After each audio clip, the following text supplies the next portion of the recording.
Investigation देखने हैं कि हमें रिकरेंट अबॉर्शन में कौन से इन्वेस्टिगेशन करने हैं। ठीक है, अब हम कुछ कॉजेस देखते हैं रिकरेंट अबॉर्शन के। अब APAS ये एक सिंड्रोम है which is known as anti phospholipid antibody syndrome. इसका मतलब क्या होता है, देखो जैसे हमने पहले देखा कि फर्स्ट ट्राइमेस्टर में क्रोमोसोमल एबनॉर्मलिटी हो तो अबॉर्शन हो जाता है। सेकंड ट्राइमेस्टर में सर्वाइकल इनकॉम्पिटेंस मतलब सर्विक्स अगर इनकॉम्पिटेंट है फीटस को होल्ड करने के लिए तो हो जाता है अबॉर्शन। उसके लिए हमने ऑपरेशन भी देखा, शिरोडकर ऑपरेशन, मैकडोनल्ड्स ऑपरेशन, ये सब चीजें हम सर्वाइकल इनकॉम्पिटेंस से डील करते हैं। अब क्या होता है, जब पेशेंट 3 से ज्यादा बार रिकरेंट अबॉर्शन होके हमारे पास आता है, कोई प्रैक्टिशनर के पास, क्लिनिशियन के पास, तो फिर तभी उसमें से कुछ सिंड्रोम्स हमें रूल आउट करने पड़ते हैं। उसमें से सबसे इम्पोर्टेंट सिंड्रोम है APAS सिंड्रोम। इसका मतलब क्या होता है, एंटी फॉस्फोलिपिड एंटीबॉडी।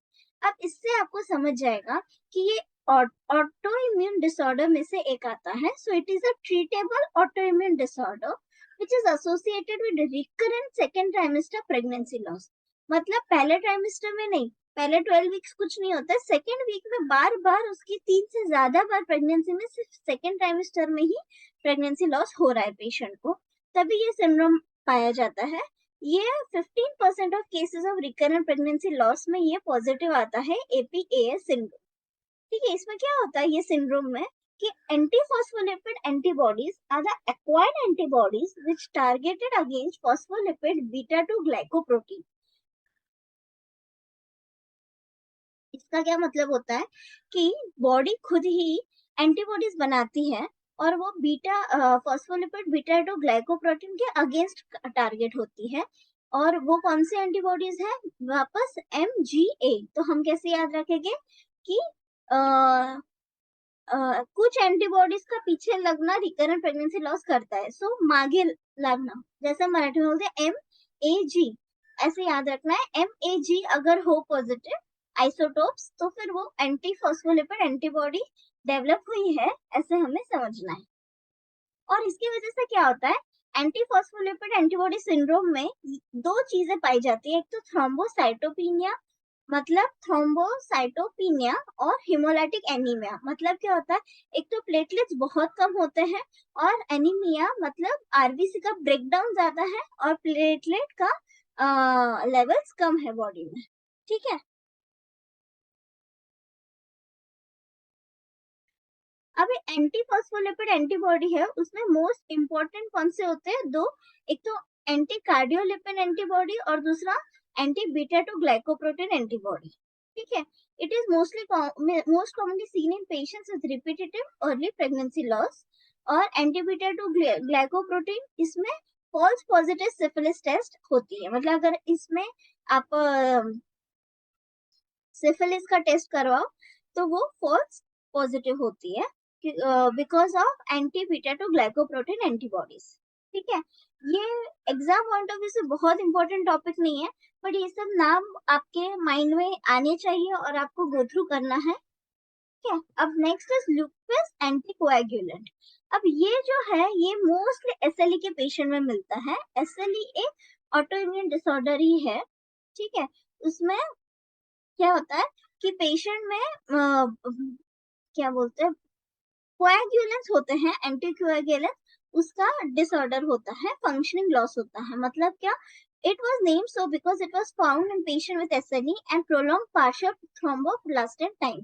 मतलब एक बार उनमें थ्रोम्बोसाइटोसिस कम होता है, ब्लड क्लॉटिंग लेट से होता है, तो इसीलिए इसको बोलते हैं lupus anticoagulant. But the name is misnomer as though it increases the PIT but function as a procoagulant and causes thrombosis। अब क्या होता है, SLE के पेशेंट में थ्रोम्बोसिस ज्यादा होता है। आप SLE के पेशेंट को देखोगे तो फिर हर जगह पे उनको ब्लैक स्पॉट्स आते हैं। क्यों? क्योंकि ऐसे बोलते खून जम जाता है तो कोएगुलेंट ज्यादा होते हैं। तो इट इज अ मिसनोमर। आप लुपस एंटीकोएगुलेंट नाम है, लेकिन ये डिजीज में कोएगुलेशन ज्यादा होता है और उसकी वजह से थ्रोम्बोसिस होता है। ठीक है, तो इसके क्या क्या सिम्टम्स होते हैं, एक तो वेनस थ्रोम्बोसिस होता है तो SLE के पेशेंट में टिपिकली आप देखो तो लोअर जो वेन्स होते हैं, लोअर लिम्ब, वहां पे थ्रोम्बोसिस दिखाई देता है, दैट इज ब्लूइश डिस्कलरेशन पाया जाता है। Next is recurrent abortions, pulmonary hypertension are all seen in the cases of phospholipid syndrome। ठीक है, अब हम कुछ इंपॉर्टेंट फैक्ट्स देखते हैं। Torch infection does not lead to recurrent abortion. अब एक फेज था कि आप 5-7 साल पहले देखो तो हर गायनेकोलॉजिस्ट रिकरेंट अबॉर्शन में टॉर्च टेस्ट करते थे। टॉर्च का फुल फॉर्म क्या था? टॉक्सोप्लाज्मोसिस, और ये चारों इन्फेक्शन के नाम है। ठीक है, टॉक्सोप्लाज्मोसिस, रूबेला, हेमेटोफीलिया, वैसे। तो ये जो फुल फॉर्म है टॉर्च का, अगर ये इन्फेक्शन पॉजिटिव रहा तो फिर रिकरेंट अबॉर्शन होता है, ऐसा माना जाता था। लेकिन फैक्ट ऐसा है कि टॉर्च पॉजिटिव हो या नेगेटिव, उसका और रिकरेंट अबॉर्शन का कोई रिलेशन नहीं है। So TORCH infection does not necessarily lead to recurrent abortion. ठीक है, SLE SLE is an established cause for recurrent abortion। SLE के हमने बहुत पेशेंट्स देखे, उसमें टिपिकली सेकेंड ट्राइमेस्टर में ही अबॉर्शन होता है, क्योंकि वो भी एक ऑटो इम्यून डिसऑर्डर है। इसलिए वो फीटस जो होता है वो उनके लिए एक फॉरेन बॉडी बन जाता है, और इसलिए वो उसको एक्सपेल आउट कर देते हैं। RH incompatibility is known cause for spontaneous abortion and may lead to recurrent abortion also। अब जैसे RH incompatibility मतलब क्या होता है?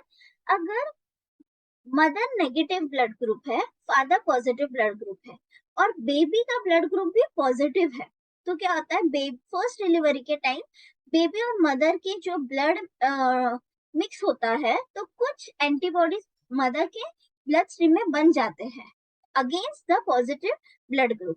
तो क्या होता है? फर्स्ट बेबी को तो कोई दिक्कत नहीं आती है, लेकिन सेकेंड टाइम जब मदर कंसीव होती है तो उसके ब्लड सेल्स उसके ही एंटीबॉडीज, पॉजिटिव एंटीबॉडीज को किल करते हैं। उसकी वजह से RH ब्रेकडाउन होता है और अबॉर्शन होने के चांसेस बढ़ जाते हैं। ठीक है, इसलिए जो एंटी-D देते हैं इंजेक्शन, हर RH नेगेटिव मदर को एंटी-D देते हैं with in 72 hours of birth, so that उसको नेक्स्ट डिलीवरी में, नेक्स्ट प्रेगनेंसी में स्पॉन्टेनियस अबॉर्शन RH इनकम्पैटिबिलिटी की वजह से ना हो। ठीक है, मैं ये अभी तक का सेशन क्विकली रिवाइज करती हूँ। पहले हमने देखा कि सेकेंड ट्राइमेस्टर, प्रीवियस लेक्चर में देखा था फर्स्ट ट्राइमेस्टर के कॉज क्या थे? अबॉर्शन की क्रोमोसोमल एब्नॉर्मलिटी, उसमें भी ट्राइसोमी 16 कॉमन है। ठीक है, मोनोसोमी 45X कॉमन है। फिर हमने देखा था सेकेंड ट्राइमेस्टर में क्या कॉमन है? Cervical incompetence. उसी के साथ सेकेंड ट्राइमेस्टर का कॉमन कॉज है ऑटो इम्यून डिसऑर्डर, वो है एंटी फॉस्फोलिपिड एंटीबॉडी सिंड्रोम। ठीक है, APAS सिंड्रोम। ये 15% प्रेगनेंसी में होता है। इसमें खुद के ही बॉडी के अगेंस्ट ग्लाइकोप्रोटीन एंटीबॉडीज फॉर्म होते हैं, और वो मोस्टली क्या आइसोटोप्स होते हैं? MAG, that is IgM, IgA and IgG। Okay, उसके दो इंपॉर्टेंट टाइप जो कॉमनली सीन है वो है एंटी कार्डियोलिपिन एंटीबॉडी ACA, और दूसरा है एंटी बीटा 2 ग्लाइकोप्रोटीन एंटीबॉडी। फिर हमने LAC के बारे में देखा, वो SLE के पेशेंट में पाया जाता है, लेकिन ये जो नाम एंटीकोएगुलेंट है ऐसा नहीं, ये डिजीज में उल्टा होता है। ये डिजीज में प्रोकोएगुलेंट और थ्रोम्बोसिस दिखना स्टार्ट होते हैं। फिर हमने तीन इंपॉर्टेंट फैक्ट्स ध्यान में रखे कि टॉर्च इन्फेक्शन रिकरेंट अबॉर्शन का कारण नहीं होता है। SLE जो होती है वो is an established cause for recurrent abortion, and RH incompatibility is known cause for spontaneous abortion and may also lead to recurrent abortion। फिर हम देखते हैं कि पिछले क्लास में हमने देखा था कि methods of termination of pregnancy, ये जो MTP के मेथड्स है वो अप टू 12 वीक्स और 13 to 20 वीक्स ही अलग होते हैं। ठीक है, जैसे हमने देखा कि 12 वीक्स तक एक कोई भी डॉक्टर का ओपिनियन से आप MTP करवा सकते हो, और वो मेडिकल मेथड से करवाओ या सर्जिकल मेथड से करवाओ। और सेकेंड ट्राइमेस्टर में हमने ये सब मेथड देखे थे, तो हम ये क्विकली रिवाइज करते हैं। मेडिकल में मिफो यूज कर सकते हैं, मिफेप्रिस्टोन मिफी मीजो यूज कर सकते हैं, मिथोट्रेक्सेट एंड मीजोप्रोस्टोन यूज कर सकते हैं, टैमोक्सिफेन मीजोप्रोस्ट यूज कर सकते हैं। ये सब क्या है, प्रोस्टाग्लैंडिन्स। इसका मतलब क्या होता है, ये जो कॉन्ट्रैक्शंस है यूट्रस की वो बढ़ा देता है। The next is surgical. Surgical में menstrual regulation, vacuum aspiration, suction evacuation, DNE, ये 4 मेथड है। अब हम ये डिटेल में थोड़ा देखेंगे। अब मेंस्ट्रुअल रेगुलेशन का मतलब क्या होता है, जब पेशेंट मेंसेस जस्ट मिस करता है और 14 डेज हो जाते हैं उसके LMP से, मतलब उसको अगर सपोज 1 जनवरी को पीरियड्स आए हो, 1 फरवरी को पीरियड्स नहीं आए, तो 15 मतलब सिर्फ 14 डेज तक, 15 फरवरी तक वो मेंस्ट्रुअल रेगुलेशन ये मेथड से अबॉर्शन कर सकते हैं। So only within 14 days of miss periods you can use menstrual regulation. इसमें क्या करता है, it is done using a flexible 6 mm carbon cannula attached to 50 ml syringe. इसमें क्या होता है कि एक कैन्यूला होता है, फ्लेक्सिबल होता है, 6 mm लॉन्ग होता है और उसको सिरिंज अटैच करते हैं और मेंस्ट्रुअल ब्लड जो होता है मतलब ही यूट्रस की जो वॉल है उसको एस्पिरेट करने की कोशिश करते हैं, तो इसे बोलते हैं menstrual regulation. Okay, the next method is suction evacuation, dilatation and curettage. मतलब क्या कि पहले तो सक्शन से आप उसको पूरे फीटस को इवैक्यूएट करो, मतलब बाहर निकालो, या धीरे धीरे सर्विक्स को डायलेट करो और फिर क्यूरेटिंग कर दो। क्यूरेटिंग मतलब स्क्रैचिंग करके उसे निकाल दो। तो ये अप टू 15 वीक्स आप ये कर सकते हो। And best is if it is done up to 10 weeks, between 10 to 12 weeks blood loss rise rapidly. Okay, मतलब ये पहले 14 डेज में हुआ तो मेंस्ट्रुअल रेगुलेशन कर सकते हो, अगर 10 to 12 वीक्स का फीटस हो तो फिर सक्शन इवैक्यूएशन और DNE करवा सकते हो। DNC, then DNE, dilatation and evacuation, can be done up to 16 weeks. Intraamniotic instillation of hypertonic saline, it is done after 16 weeks. And prostaglandin method of choice after 12 weeks is prostaglandin. एक बार 12 weeks cross हो चुके हैं तो फिर आप पहले prostaglandin दो, उससे यूट्राइन कॉन्ट्रैक्शंस बढ़ते हैं और उससे फिर डिलीवरी को फिर उसको इवैक्यूएट करने में हेल्प होगी। अगर 10-12 वीक्स तक है, छोटा है, तो सिर्फ उसको इवैक्यूएट करवा सकते हो। थोड़ा 16 वीक तक है तो डायलिटेशन और उसको इवैक्यूएशन करवाना है।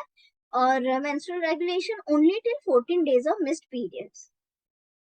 अब मेंस्ट्रुअल रेगुलेशन में क्या होता है, इट इज एस्पिरेशन ऑफ, जैसे मैंने बोला एंडोमेट्रियल कैविटी का पूरा एस्पिरेट करते हो आप with in 14 days of missed period in women with previously normal cycle. ठीक है, ये कार्बन कैन्यूला से किया जाता है, 50 ml सिरिंज इसको अटैच करके किया जाता है। Next is vacuum aspiration, it is done by manual vacuum और इलेक्ट्रिक वैक्यूम। एक वैक्यूम पंप होता है, वो मैन्युअली आप चलाओ, बाय हैंड वो वैक्यूम जो हम यूज करते हैं वो, या फिर इलेक्ट्रिक वैक्यूम से हो सकता है। ये हाईली इफेक्टिव है और ये termination of pregnancy is done up to 12 weeks. 12 weeks तक टर्मिनेशन करना है तो आप एस्पिरेट कर सकते हो। Negative pressure of 660 mmHg is created in vacuum aspiration. कितना प्रेशर क्रिएट होता है, 660 milligram. Because of the vacuum, because of the negative pressure which is generated, वो जो फीटस होता है वो यूट्रस से छूट जाता है और फिर वो इवैक्यूएट हो जाता है, एस्पिरेट हो जाता है। ठीक है, आप देख सकते हो कि इसमें हम लोग ने ये फीटस है और ये उसका वैक्यूम एस्पिरेटर है विद द नेगेटिव प्रेशर। ये जो वैक्यूम में आ जाता है फीटस और पूरा कैविटी इवैक्यूएट हो जाता है, लेकिन ये अप टू 12 वीक्स तक ही काम आता है। हिस्टेरोटॉमी, अब एग्जाम में ये वर्ड और स्पेलिंग अच्छे से दिखता है, it is not hysterectomy, it is hysterotomy. Otomy मतलब कि कट एंड रिमूव करना, पूरा पार्ट नहीं निकालना। पूरा यूटेरस अगर निकाल दिया तो उसको हिस्टेरेक्टॉमी बोलते हैं, क्योंकि आप पूरा का पूरा ऑर्गन बाहर निकाल रहे हो। लेकिन हिस्टेरोटॉमी में यूटेरस के ऊपर एक इंसिजन देके, ओटॉमी मतलब सिर्फ उतना पार्ट निकाल रहे हो। मतलब क्या होता है, एक operative procedure of extracting the product of conception out of the वूम before viability by cutting the anterior wall of uterus. मतलब सी सेक्शन जैसा होता है।